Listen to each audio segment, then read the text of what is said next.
Welcome to the Empower Hour with Greater Nashua Mental Health. The Empower Hour will provide information and support about mental health, substance use, and behavioral health. Our goal is to share inspiring stories about transforming lives, to strike down stigma, and to encourage our community to reach out and get help when needed. Mental health is part of all of our lives. It's time we talk about it. I'm Dr. Cynthia Whitaker, President and CEO of Greater Nashua Mental Health, and it's time to get empowered. Hello, and welcome to the Empower Hour with Greater Nashua Mental Health.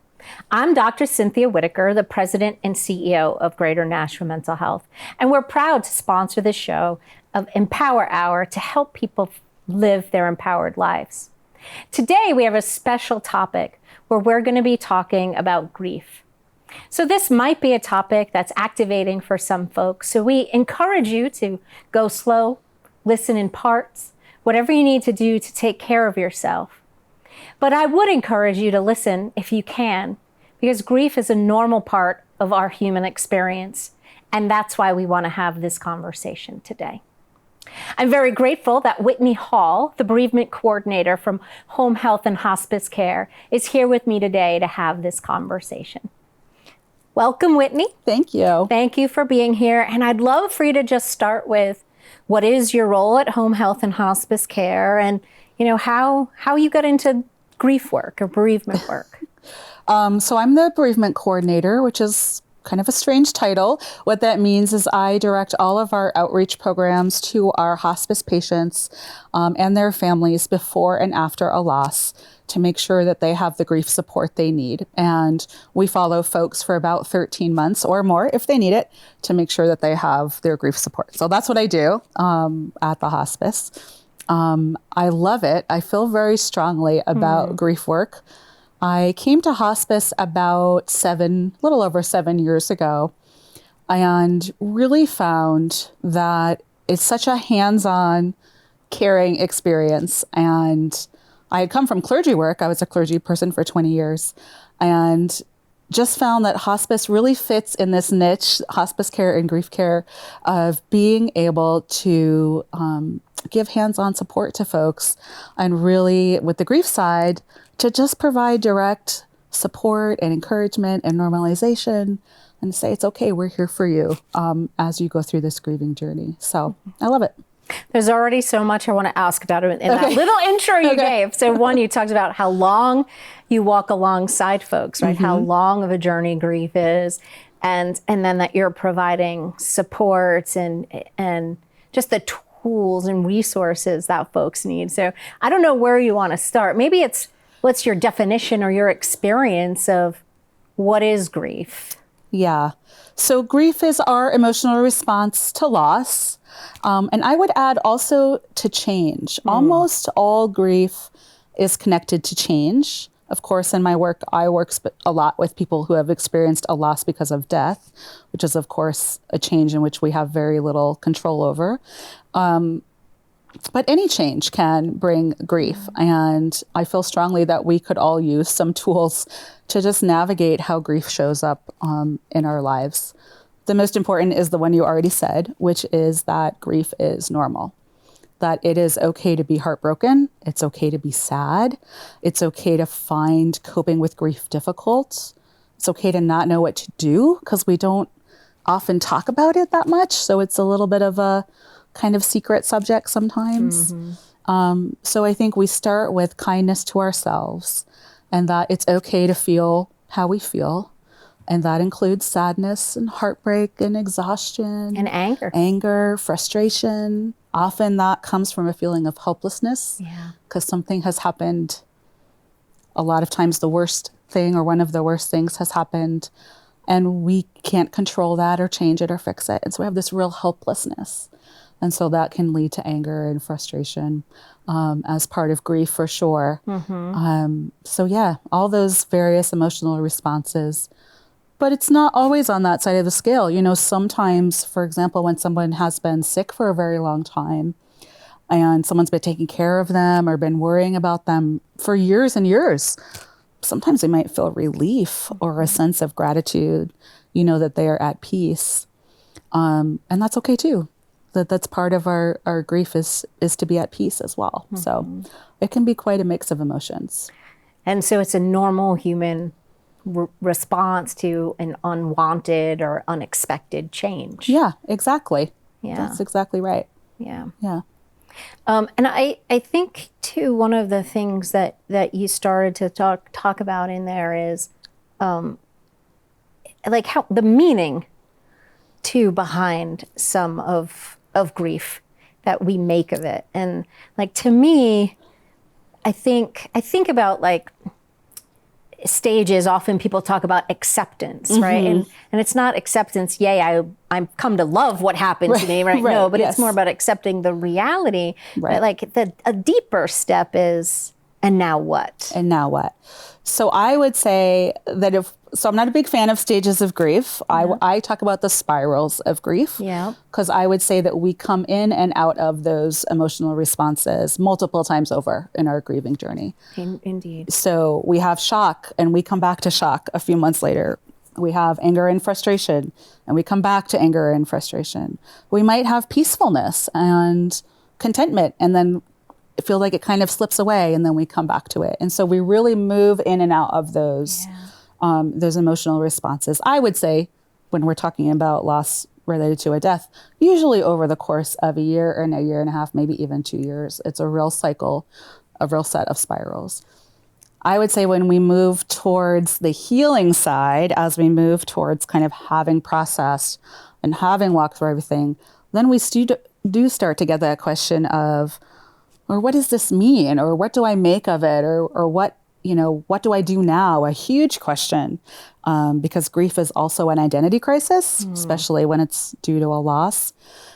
So we have to say, well, I was a caregiver, but now who am I? Or I was a daughter, but my mom died. Or I was a spouse and now my partner has gone. So we have all of these questions of, how does that change who I am and how I am in the world? So all of those things are part of those spirals and those stages.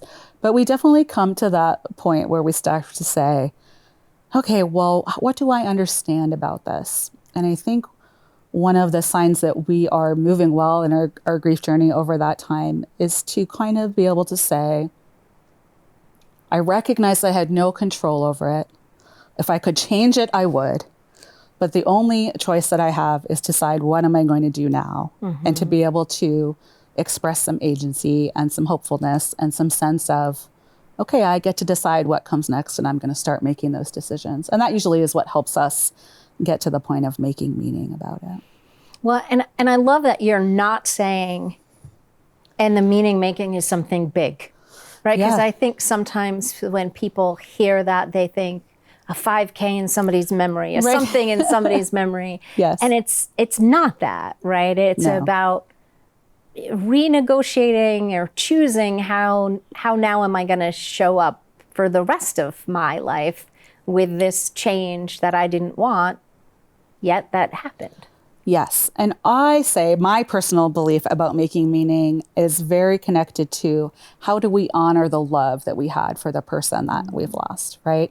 So you mentioned 5Ks. It can be a big, event making option. And that happens sometimes, depending on the circumstances around someone's loss. But it can also be, my partner loved dogs. And so now I donate to the MSPCA or the New Hampshire SPCA because I want to honor them. And that helps me to create a connection. And that connection creates meaning. So as we walk through that, it can be small things. It can be, I'm trying new foods because we had to eat the same meal for 5 years because that was all they could eat. So now I'm trying all the smelly cheeses or whatever, So sometimes it's those simple things too that can bring some joy. Yeah, which is so important. Yeah. Just to recognize that it can be small. You've mentioned as part of that anger and frustration, control. Sometimes I think that when we get into that space of what if I had just done this, maybe if I had done that, questioning, it's actually our mind trying to rebel against we didn't have control. Yes. Right? Like wanting to have figured out, could I have controlled it? When really in most cases, In most cases, there isn't anything Right. that we can do to Right. control.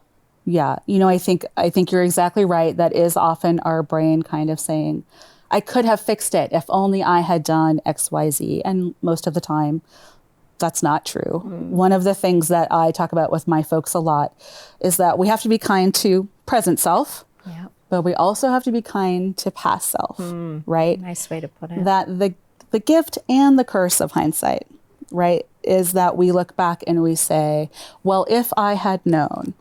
And we say, well, right, because that's what hindsight is. If we had known, maybe we would have done something differently. That doesn't mean the outcome would have changed, but we might have made a different choice.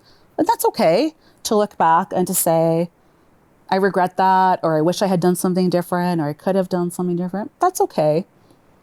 But present Whitney needs to be kind to past Whitney, who did not know all the things that I know, right? So I say, I'm not going to beat up past Whitney for not knowing what present Whitney knows, right? That there's this kindness that we have to give to ourselves for not knowing all the things. And none of us are perfect. We all go through life and we don't know all the things, and that's okay. Right. Yeah. So there's a real need for kindness and patience with ourselves in the midst of our grieving process.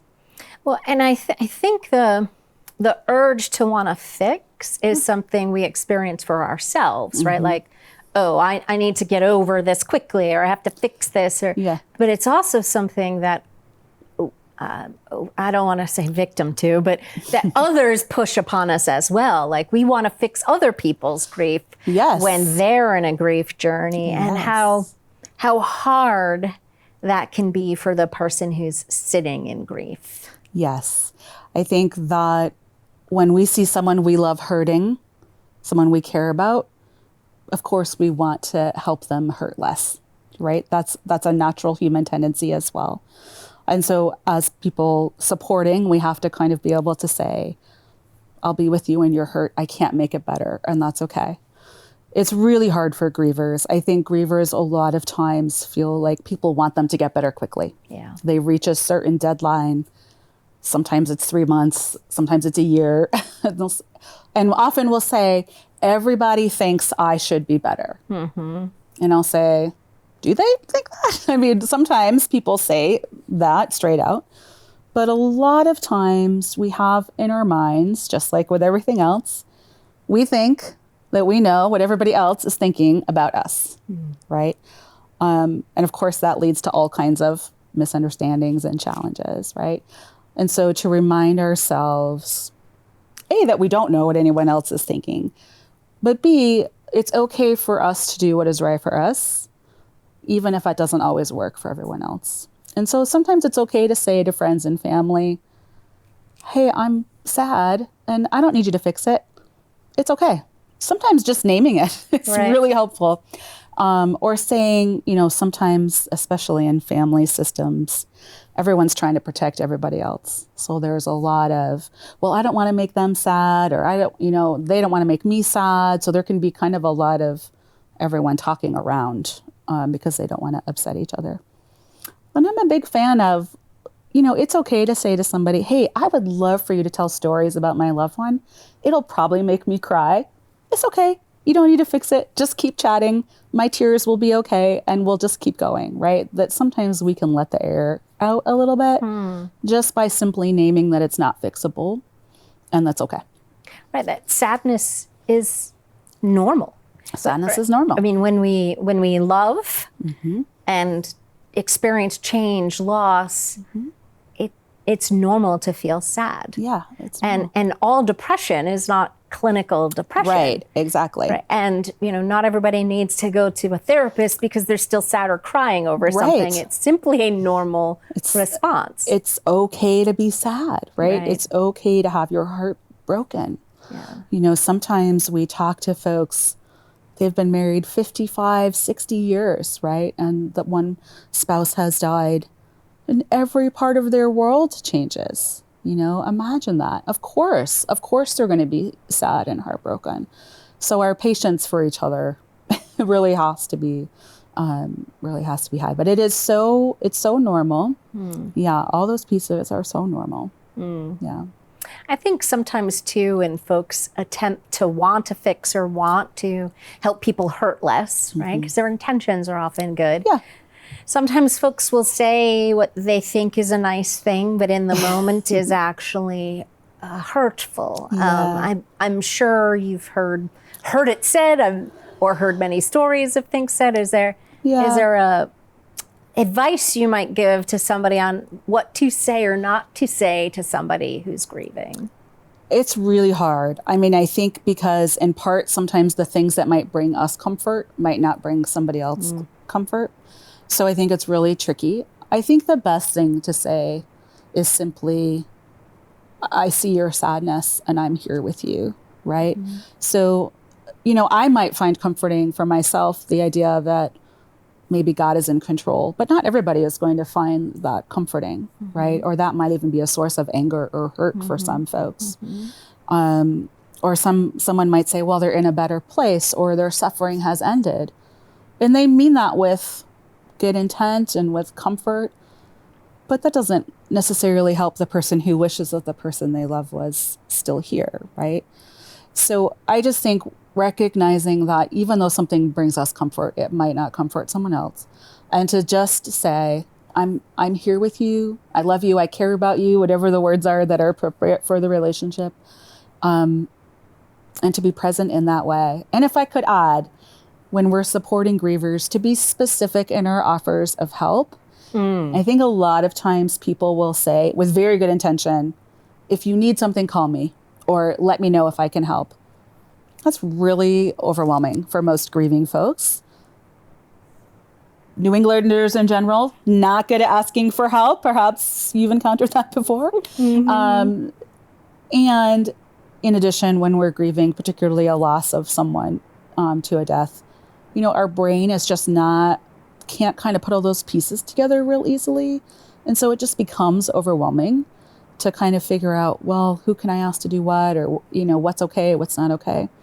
So if you're supporting someone who's grieving, to kind of say specific things like, hey, I'm going to the grocery store. Can I grab you some, milk and bread so that you're good for sandwiches for the week?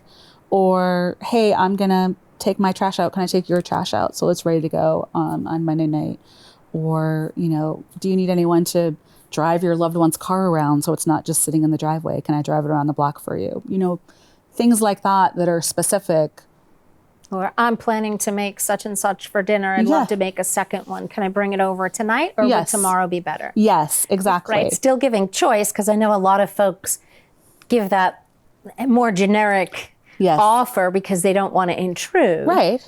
But being specific with what you can offer, such a great advice. Yes. And I often tell grieving folks, pick a friend or a family member who's a little bit more removed from the grief, who can kind of manage some of that for you, who can know what you need and can say, hey, we could use, spaghetti next Thursday. Does anyone want to make spaghetti? It's sometimes helpful to have someone that can be in that role too.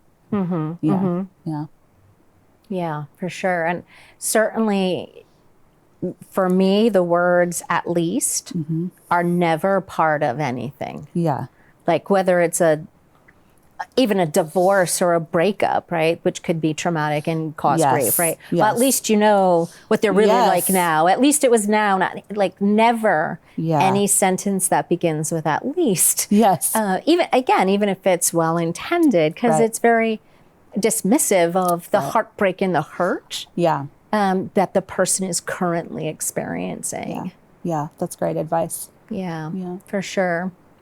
So is there anything to like themes or things that you've seen that the word that keeps coming into my mind is like our community, our world, and you mentioned New England, is particularly kind of grief illiterate.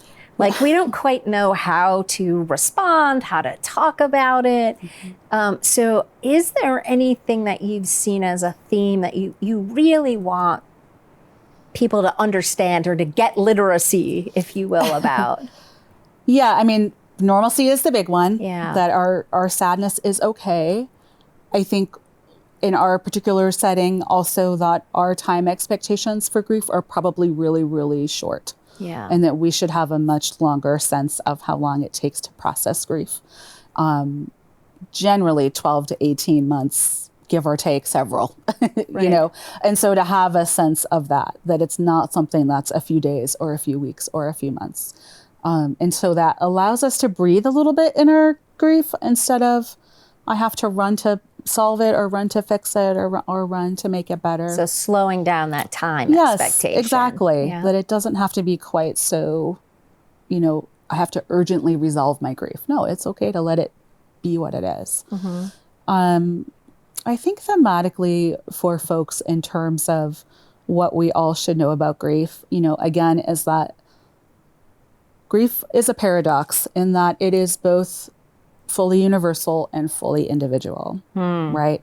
So we have this universality where nobody goes through life without loss and grief. No one does, right? We all have that experience of losing people we love to all kinds of various circumstances at different times in our lives, right? So that is a universal experience. But it's also a fully unique experience because each of us is fully unique, but also the relationship that we have with the person that died is not shared by anyone else. So, for example, in my family, there are four, I'm one of four. If one of our parents passed, we would all be mourning the same parent, but we would all be mourning a different relationship, right? Because we each have the individual aspects that are a part of that. So in grief, we can feel sometimes like our grief is being dismissed because everyone might say, well, everyone's parents die. So, you know, pull yourself together. It might kind of be the underlying message. But at the same time, we can feel completely isolated because nobody had the relationship that we had with our parent for all of its highs and lows and complications and whatever else makes up that relationship, right? So there's this real push and pull between the universality, which is very real, and that's how we can provide support and help, but also making space for the uniqueness. And that's where I would say we want to tell the story of that relationship, right? But so often in our grief, what we need is for someone to hear us talk about our sadness that this person is gone, our recollections of them, our shared memories, our wonderful memories, our hopes for the future. To not be afraid to say their name, hear their name, see their picture. Yeah. Right. And like I said before, even when that brings tears, that's okay. Right. That we can smile and laugh and cry at the same time. The beautiful writer and poet Khalil Gibran, right, says that our joy and our sorrow are only understood because we understand the other, right? That we only understand the height of joy because we know the depth of sorrow. And vice versa. We understand sorrow because we are missing that thing that brought us joy. Yeah. And I just think allowing that joy and sorrow and highs and lows, that's all normal part of life, and we can be in that ebb and flow. And we're never going to fully understand it. And we're never going to fully understand someone else's grief. And no one is ever going to fully understand our grief. So it's not about 100% understanding. It's about seeing and hearing and being present. Acknowledging the heartbreak. Acknowledging the heartbreak. Yeah. Yeah, exactly. What you made me think of in that thought of universality versus individuality and how it's like both and are happening is how sometimes because there's that universality of it, people want a hierarchy grief, like is grief of a parent or, you know, when you've, you know, known them are different than grief of a spouse, is different from grief of a child versus a divorce. But really because of the individuality of it, there is no hierarchy, right? It's all about the relationship, the change that the individual is experiencing and the impact it has on them, their hopes, their dreams. Because I think that's enough. People often which is worse? But Yeah. the one you're currently experiencing. Right. That's the one that's worse. Yeah. I think I'll often say, we can't compare our griefs. We're not going to lay them out in a spreadsheet and kind of say whose is worse. Right. I think there are ways in which some losses are more traumatic, and that's a reality, and we deal with that. But that doesn't, we don't sit down and say, well, you can't be as sad. Bob can't be as sad as Sue because they've had this other kind of loss. No, it doesn't work like that. Right. Or you should get over it in this amount of time. Yeah. But I give you more grace to take more time. It just does not work that way. It does not work that way. Yeah. It does not work that way. Yeah. Yeah. I think that for me is another one of those spots where I think people are often, things that look good on paper or in training, right? Yeah. Oh, a traumatic loss might be harder. Yes, and. Yeah, right. It's the starting point, not the finishing point. Yeah, that's a great way to put right. it. Like, yes, that can inform some of what we might expect in our grieving.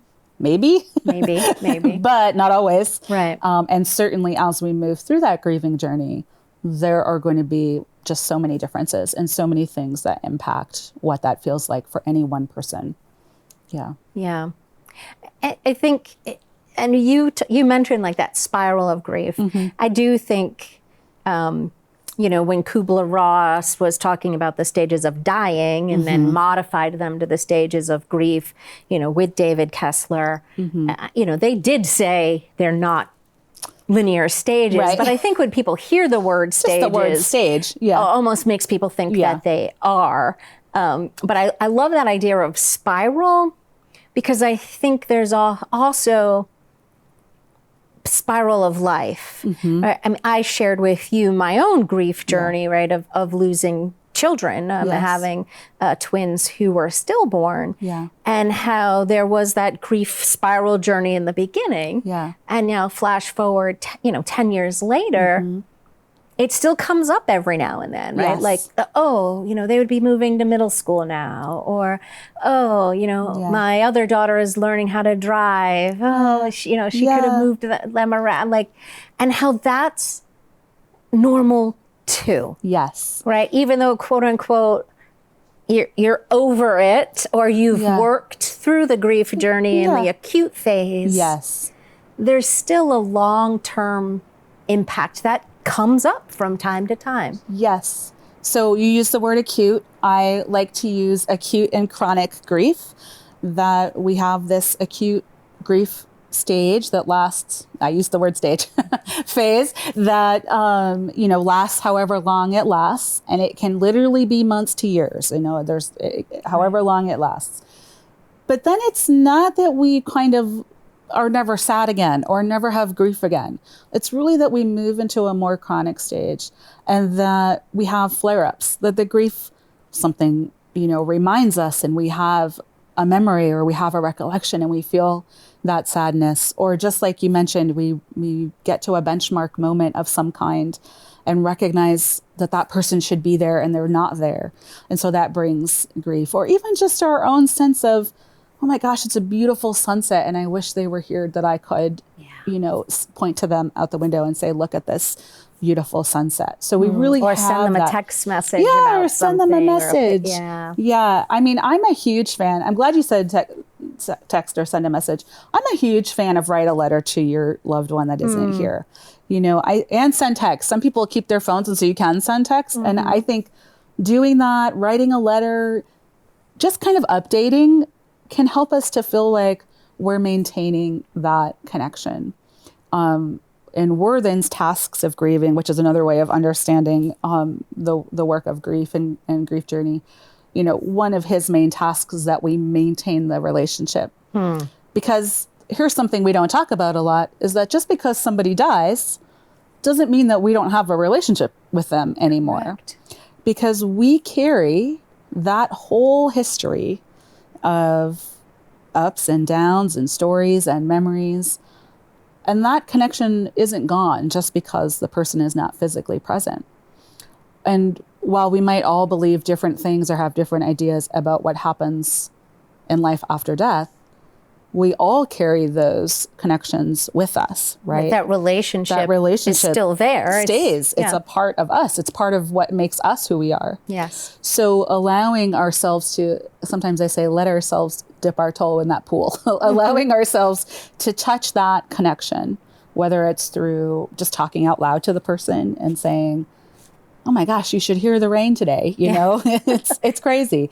You know, or I wish I could show you this, or writing them a letter, or some people visit the cemetery, or some people have a bench or a tree or a place that they go and they sit and they talk. But that allows us to bring the person who might feel somewhat distant back into our now. And that might bring some sadness, but can also bring peace and contentment and connection, and reminds us that it's still a part of us, even if they're not physically here. Yeah. So I think that's so important, right? Like, grief will last as long as the person is no longer with us, or the relationship is changed, if we're not talking about grief from death. And so that is the rest of our lives, in many cases. And so how do we maintain that relationship connection, that love, right? So that what I hear you saying is like that part of the grieving journey is full of love and connection. Yes. And maybe the acute phase was full of hurt and heartbreak and pain. Yes. And maybe as we move through the journey, it can be a little more about love. I think that's a beautiful way to express it. I also think that, as you know, the acute part of grief takes up all of our emotional space. Yeah. It just takes it all up. It's so many demands on a person. And I'll often say everything feels impossible during that stage. We can't think, we can't function. It's hard. It might be hard to eat. We can't sleep sometimes, or maybe all we can do is sleep, depending. And that's because it just fills every part. Grief just fills every part. And over time, as that lessens, then we have a little bit more space for a good memory, for a smile, for, you know. And so as I say, we kind of start like this, and hopefully over time, we have a little more balance between our sadness and our memory, our love, our connection. And so we're able to bring them into balance a little bit. And that helps. Your mention of sleeping and eating just made me think about kind of that normal continuum of grief and sadness and depression that isn't necessarily a sign of clinical depression. Because I do think, again, many well-intended folks will say things like, you should go talk to a therapist. And as a therapist, while I don't not hate that, I don't hate that idea. Sure, of course. I also know that that's not what many people need, right? And so if somebody were to say to me, I make it through work all week long, I get home on Friday, I can't talk to people, be with people all weekend long, and then I get up and do it again the next week, I would say that sounds like grief. That sounds like normal grief. To me. Yeah. Right? Now, if somebody starts to say, I'm having trouble getting to work, and it's really much more impactful, especially if they might be further along out of a cross. So I just wonder how you maneuver that conversation with folks about how to get help and what's normal and what's support. And I mean, support groups are some of the most healing spaces for people in grief. Versus, all right, maybe something is impacting you or bringing up something from your past that's having more impact on you than this situation. So how do you manage that difference? So I think at the beginning, probably the biggest thing that surprises everybody is that grief is exhausting. Everybody is just really surprised by that. Tired, I'm so tired. And so normal. So normal. So we start with, if you're exhausted, if you're taking a nap and you never took naps before, or you're doing what you said where you have a day or 2 days where you just like, I don't talk to anyone, I'm in my pajamas, like, that's okay. That's normal. Your body is exhausted. Your mind is exhausted, right? So your grief takes, I would say, if we have a well of emotional energy within us, and that's what helps us get through the day on a regular basis, grief takes it all away, and then we still have to get through the day. So by the time we get to the end, we've just used every ounce of energy there is in us, and it's exhausting. So that's normal. I would say that I usually encourage people to, when we're talking, whether it's in a support group or in a grief counseling or just kind of checking in to see, am I okay? I get calls like that a lot. Am I okay? We take into account a few factors. One is time. If we're in the first couple months of a loss, generally, I'm going to say this sounds pretty normal and we need to just kind of let it organically unfold for a little bit and see what happens. If they have a history of a mental health, situation or challenge, they'll say, please keep talking to whoever was providing support with that. If you were taking medication that helped you with that, please keep doing that. We want to keep doing what was already helping. Yeah, good point. So we keep doing that, even if it feels like it's not helping right now, because we're going to calibrate over time. So we want to keep doing those things. As we move further along, I would say once we get past 4 to 6 months, if it's a struggle to eat, if it's a struggle to get dressed, if it's a struggle to kind of be with the people closest to you consistently. Right, not a day, but consistently in a way that feels like, well, I haven't seen my closest people in a month because I don't want to. Well, that's not great, right? So I think there are those kinds of things that when they're over time, kind of keeping you from doing the things that you would want to do and find comforting. So there's kind of that in the mix. Those are big moments where I might say, okay, we probably need to involve some additional support. And that doesn't mean that we stop going to support group or that we stop talking about grief. It just means that maybe there's other things in the mix. Right. Yeah. And it doesn't mean that the grief process is any less normal. Right. Right. It often means that there's other things. Just other things. Right. Because grief is not a sign of broken. Right. It's Absolutely. a sign of normal and love and Yes. experiencing a change that we didn't want or expect. And so often when it becomes complicated, to use the clinical term, it's not because of the grief itself often. No. It's because it's bringing up something else that either was already there and is now being exacerbated or is bringing something to the surface. So I always worry that conversation might lead people to think, oh, it means I didn't get through grief. Or I did it wrong. Everyone's concerned. Did I do grief wrong? No, you didn't. Right. And again, like the grief is not a sign of broken. The grief is a sign of human. Yeah.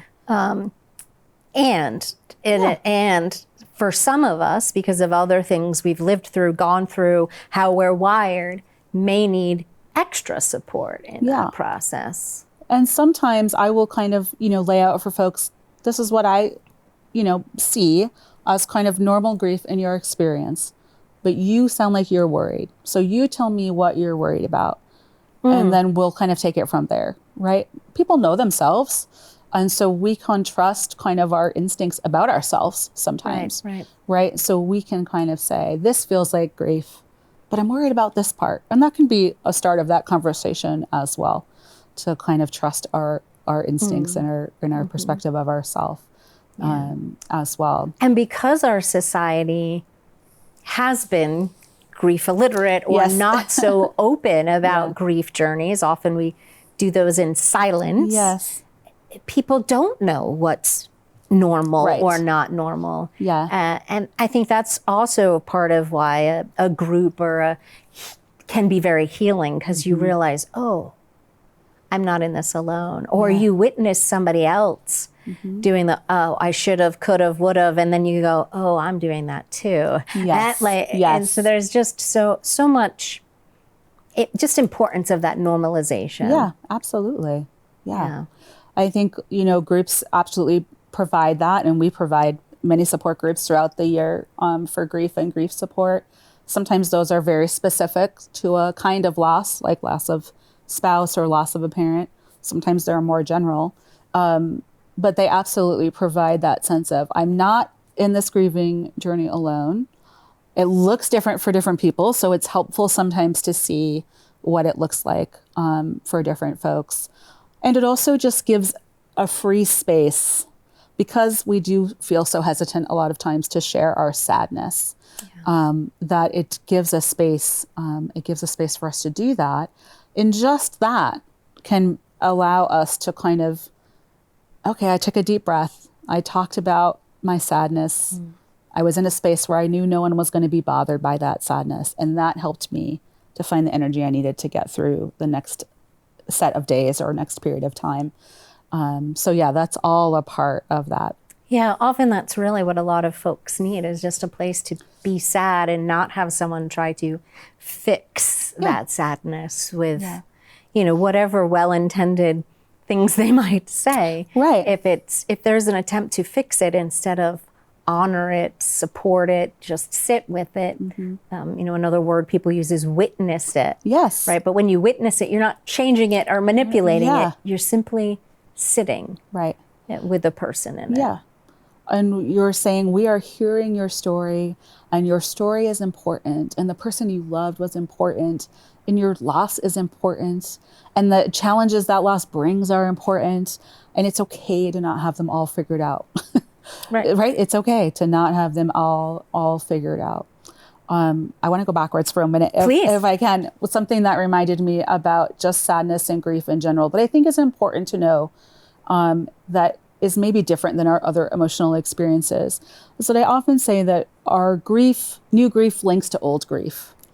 So when we experience a new loss, a new challenge, and something new that's bringing us grief, it's like it forms links in a chain to all the other losses that we have had in our whole life, really. Whether they were deaths or changes, whatever they were. Whatever kind of losses they were. And so we do tend to relive, in some ways, some of those losses when we experience a new loss. And again, normal. Doesn't mean you didn't do it right the first time. Doesn't mean you didn't grieve right the first time. It's just as really normal to kind of, I'm crying for this thing that happened today. Wait, now I'm crying for this thing that happened 10 years ago.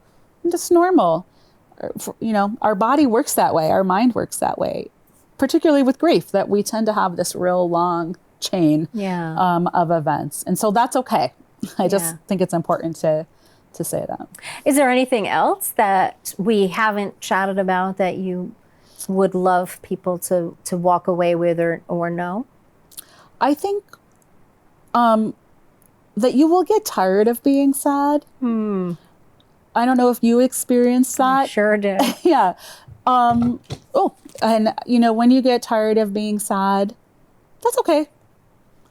But that can be really hard. Yeah. Because then we have another process of we're almost grieving our grief. Yeah. At that point, that we have to kind of allow ourselves to say, it's okay for my sadness to change shape. That doesn't mean that I'm going to lose the connection with the person or the people that I loved, or with the story or the thing that makes me who I am. It's just that this sadness is going to change shape right now. And that's okay too. That is also normal and a part of the process. So I just think it's really important that we know that too. Yeah, I remember having when will I stop crying on my drive to work? When? And then just one day it happens and you don't even realize it happens. And then it's like, oh, it's not happening anymore. Yeah. And so there's also a recognizing it changes. And it doesn't mean I'm not grieving and it doesn't mean I'm not sad. Right. It just looks different and being okay with whatever it looks like. And we often can't tell on a day-to-day basis what has changed in our grief. Yeah. It's often not till we look back, in 6 months and say, 6 months ago, I couldn't step foot in a grocery store. It was the hardest thing. Grocery stores are the hardest place for grieving people to go, which I just think is interesting. But now I can go to the grocery store and I don't cry every time I walk down the cereal aisle. Right. But we might not notice that change, until we get a few months down the road and we can look back. Right. And so to be patient with ourselves in our grief, because the day-to-day is not going to change super dramatically. And that sounds to me kind of like the overall message that we're talking about is, it's a normal human experience. Yes. You're not doing it right or wrong. Yes. You're experiencing and feeling what you're feeling. Yeah. And B, that we be patient and compassionate with ourselves, but also with others who are grieving, and just being careful what we say and how we say it, and giving people patience and compassion. Absolutely. Well, I have just really loved having you here with all of your experience and the great work that you're doing in our community. And, I know that those that home health and hospice support Yes. really appreciate the support and the, having somebody on this journey with them that can remind them to be compassionate. So thank you for what you do. Well, thank you for having me. And I do want to add that we do support the community as well. So if people... Yeah, so people do not have to have been through home health and hospice to be part of some of the support Some of the groups. support, that's right. They can always reach out to us, to me, and talk about what's available. But we do provide support in the community as well, even if you haven't had a loved one on hospice. So yeah, that's really great to know. Yeah. I know there are some other supports around, but often those supports are hard to find. Yes. And there are some available online as well now, as we've shifted through the pandemic. Yes. So certainly people should not be worried about reaching out to find support absolutely. and to do that. So thank you again for being my here pleasure. and for Thank you having for this having me. conversation with me. And we thank you for listening, watching the Empower Hour with Greater Nashua Mental Health. And please make sure that if this was an activating conversation for you, that you do reach out to somebody, whether it's Whitney or others at Home Health and Hospice or some of our other community partners that offer grief support. We would love for you to get the help and support that you need on your journey. And ultimately, we wish you an empowered day.